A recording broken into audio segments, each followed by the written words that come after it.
Halo para kaum-kaum pengangguran, bagaimana kabarnya? Dompet masih aman? Kembali lagi bersama saya, Jenderal Cahaya. Pada video kali ini, saya akan merangkum film yang berjudul Tokyo Ghoul, versi live actionnya. Film ini dirilis pada tahun 2017, disutradarai oleh Kentaro Hagiwara, dan dibintangi oleh Masaka Kubota sebagai Kaneki Ken. Oh iya, sebelumnya jangan lupa untuk subscribe dan like-nya sebagai ganti biaya rokok dan kopi selama saya mengedit. Sebelumnya akan saya sedikit jelaskan dulu. Film ini akan bercerita tentang dua makhluk, yaitu manusia dan ghoul. Pertama, saya akan jelaskan dulu.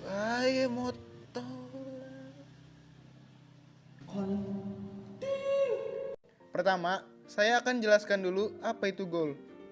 Ghoul adalah makhluk yang mirip seperti manusia, tetapi ghoul jauh lebih kuat. Ghoul memangsa manusia sebagai makanannya, dan juga ghoul mempunyai senjata yang terbuat dari organ tubuh mereka sendiri. Senjata itu disebut Kagune.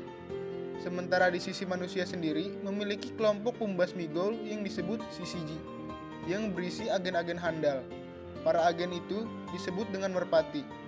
Mereka memiliki senjata khusus untuk memusnahkan ghoul yang disebut Queen K. Oke, saya tidak akan banyak penjelasan di awal, karena itu akan mengurangi esensi serta kenikmatan pada video ini. Oke lah, tanpa berlama-lama, ini dia, Tokyo Ghoul.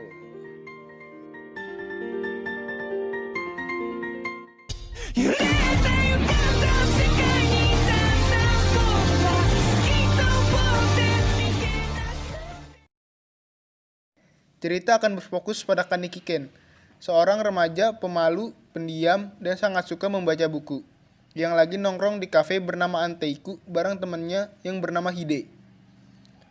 Mereka di sana ternyata lagi ngomongin cewek yang disukai oleh Kaneki.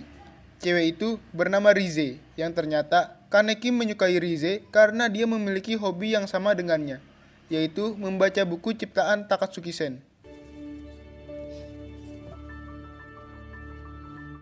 Hingga suatu ketika, Kaneki mengajaknya kencan, dan Rize pun menerima ajakan tersebut. Kencan mereka berjalan lancar seperti orang-orang pada umumnya. Hingga pada saat Kaneki mengantar Rize pulang, terjadi hal yang sangat mengejutkan.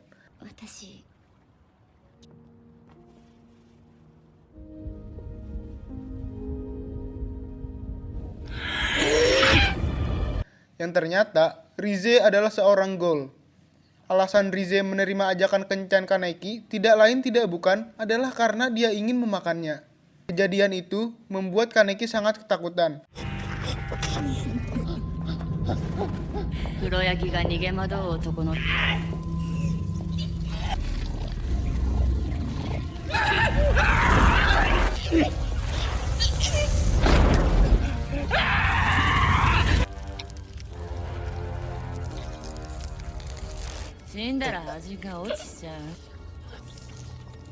Dan saat dia akan dimakan, sebuah besi konstruksi jatuh menerima. Dan saat dia akan dimakan, sebuah besi konstruksi jatuh menimpa Rize yang membuatnya langsung tewas ketika itu.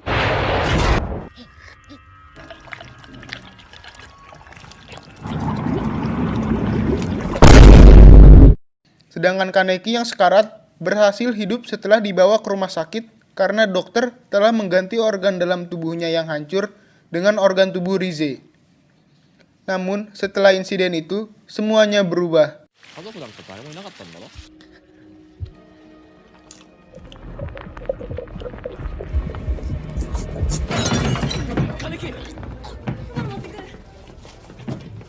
Semua makanan yang dimakan Kaneki rasanya sangat tidak enak.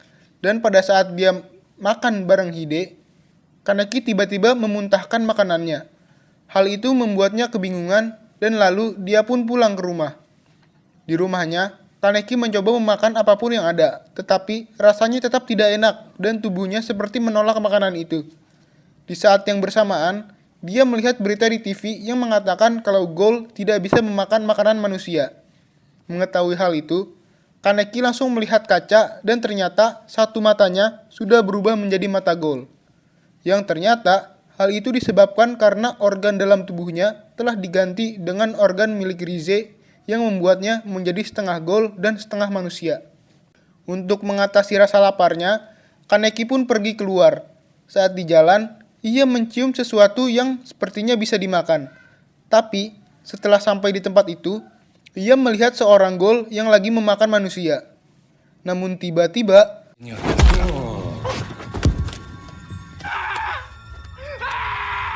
ada ghoul lain yang membunuh ghoul itu. Ghoul itu bernama Nishio. Nishio juga berniat membunuh Kaneki karena dia berpikir telah mengambil mangsa di wilayahnya. Namun, Kaneki ditolong oleh seorang ghoul wanita, yang ternyata wanita itu adalah seorang pelayan di kafe Anteiku yang bernama Touka. Touka berhasil mengalahkan Nishio dan membuatnya kabur.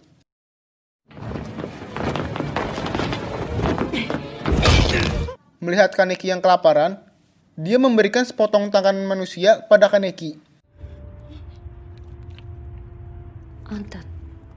Namun Kaneki menolaknya dan langsung pulang ke rumah karena dia masih berpikir kalau dia adalah manusia dan dia menahan rasa laparnya.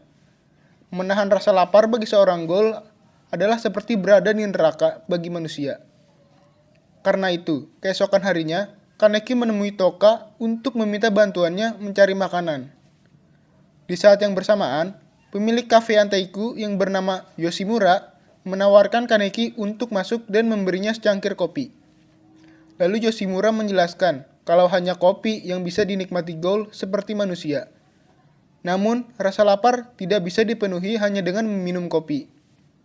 Lalu, dia memberikan sebungkus daging manusia pada Kaneki. Saat di rumah, Kaneki yang ingin memakan daging itu tidak jadi melakukannya karena Hide datang dan memberikan hamburger.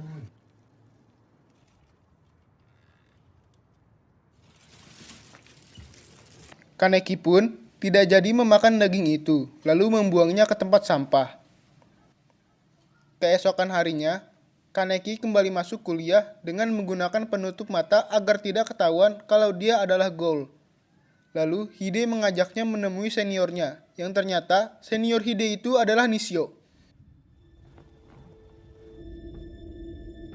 Hal itu membuat Kaneki khawatir, dan ternyata benar. Nishio langsung menghantam kepala Hide ke meja, yang langsung membuatnya pingsan. Kaneki yang melihat itu tidak bisa berbuat apa-apa karena dia belum bisa mengendalikan kekuatannya. Sampai ketika Nishio akan membunuh Hide, Kaneki membangkitkan Kagune miliknya yang lalu menyerang Nishio.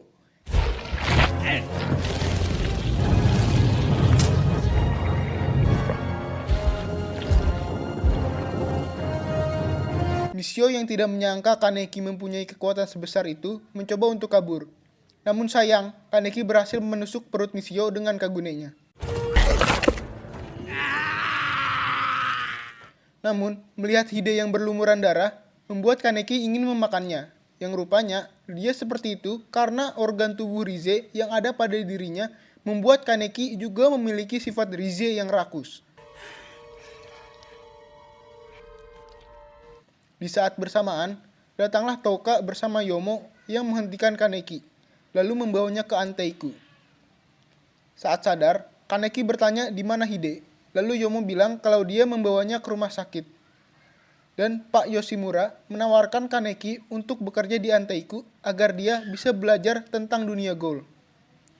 Di sisi lain, dua orang anggota CCG yaitu Amon dan Mado sedang menyelidiki ghoul yang ada di distrik 20.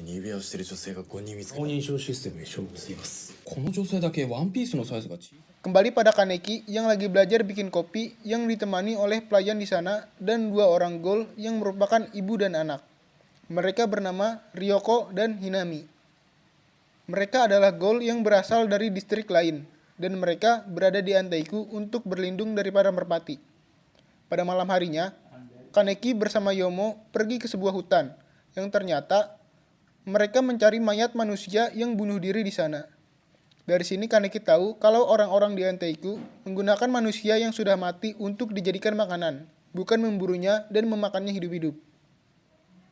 Keesokan harinya, mereka mengetahui kalau ada dua orang agen merpati yang memburu Ryoko. Agen itu adalah Mado dan Amon. Mereka adalah agen yang sangat ditakuti oleh para ghoul, dan mereka memiliki Queen Key yang sangat kuat. Oleh karena itu, Pak Yoshimura menyarankan mereka untuk pergi ke distrik 24, karena di sana merpati tidak bisa masuk dengan mudah. Besoknya, Touka mengajak Kaneki pergi untuk menemui orang yang akan membuatkannya topeng. Orang itu adalah Uta. Dan pada malam harinya, Kaneki mengajarkan Hinami membaca sebuah buku ciptaan Takatsuki-sen. 殻を割らなきゃいけないでしょ。もう遅いからまた明日にしよっか。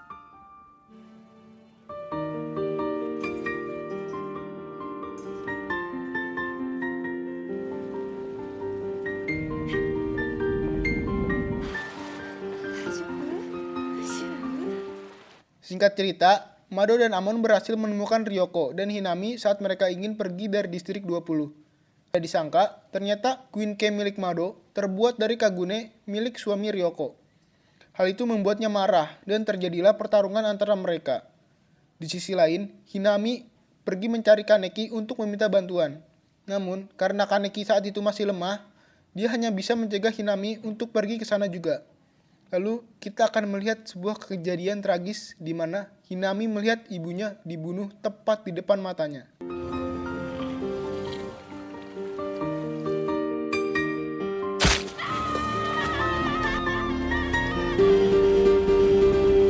Atas kejadian itu, Kaneki memberitahu semua pelayan di Anteiku. Hal tersebut membuat Touka marah.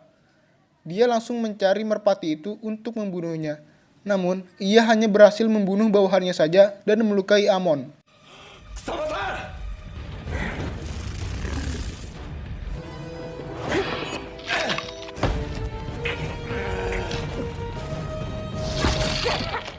Karena Mado terlalu kuat baginya.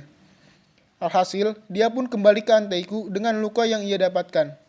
Hal itu membuat Kaneki terkejut.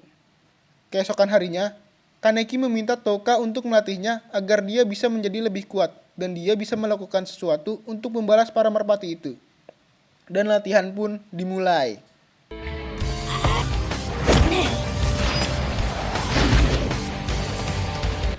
Setelah beberapa lama berlatih, dia pun berhasil mengendalikan kekuatan golnya dan menjadi lebih kuat. Lalu mereka pun membuat rencana untuk membunuh kedua merpati tersebut. Namun, semua tidak berjalan sesuai rencana mereka. Mado berhasil menjebak Hinami dan membuatnya keluar dari persembunyiannya di Anteiku dengan menggunakan potongan tangan dari ibunya. Touka dan Kaneki yang mengetahui hal tersebut langsung mencari Hinami. Beberapa saat kemudian, Touka menemukan Hinami yang lagi dikejar oleh Mado di bawah jembatan. Sementara Kaneki melawan Amon yang berada di tempat lain. Kaneki dengan kekuatan yang dia miliki mencoba untuk menghentikan Amon agar tidak ke tempat Mado dan Touka yang juga sedang bertarung.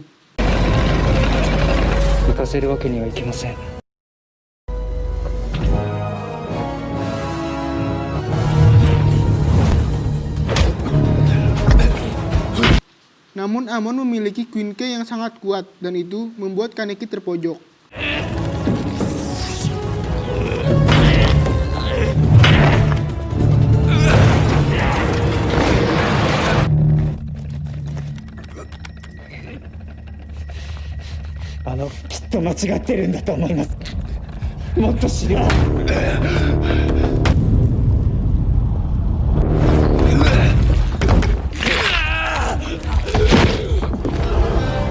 Sampai akhirnya, bangkitlah sifat Rize yang membuat Kaneki sedikit tidak waras dan memakan sedikit bagian tubuh Amon. Dari situlah Kaneki menjadi sangat kuat seperti dikendalikan oleh sifat Rize. Dengan kekuatannya itu, dia berhasil membuat Amon terpojok. Dan saat akan membunuhnya, Kaneki tersadar setelah melihat cerminan dirinya dari pantulan genangan air yang ada di sampingnya.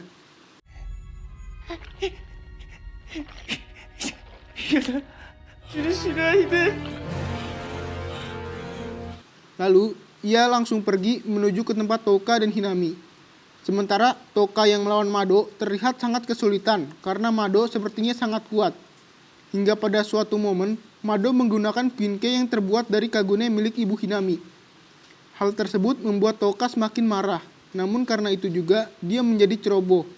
Dan saat Mado hampir membunuh Touka, Hinami berhasil membangkitkan Kagunenya dan menebas tangan Mado sampai putus yang membuat Mado langsung terkapar tak berdaya.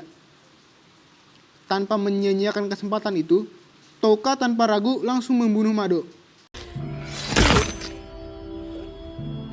Kaneki yang sudah sampai di sana membantu Touka yang terluka parah untuk pulang ke Hanteiku. Film diakhiri dengan scene Amon yang berziarah ke makam Mado dan Kaneki yang sedih karena Hinami harus meninggalkan mereka ke distrik 24 untuk berlindung. Lalu Kaneki, Touka, dan semua pelayan Hanteiku pun juga kembali ke kehidupan biasanya. Tamat.